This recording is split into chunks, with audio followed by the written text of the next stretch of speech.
Aí pessoal, a estrutura da gaveta ó, já está montada, certo? Agora a gente vai colocar o fundo aqui, certo pessoal? A gente vai mostrar para vocês como é que a gente faz, certo?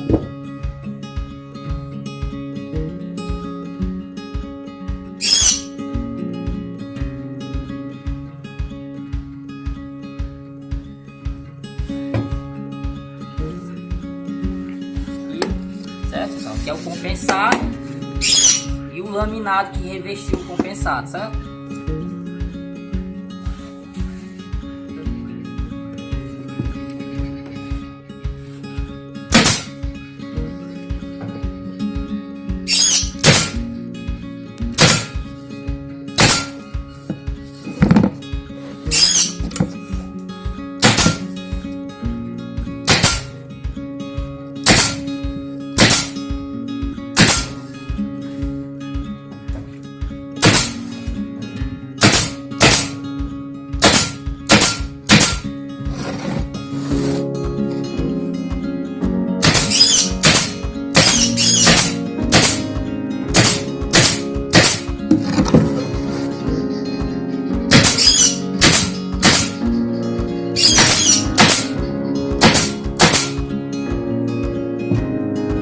Aí pessoal, certo?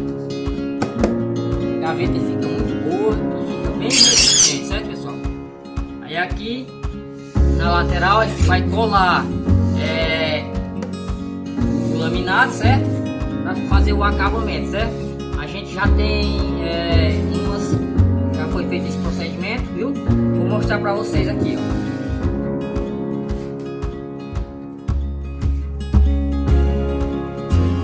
Certo pessoal? Fica feito o acabamento.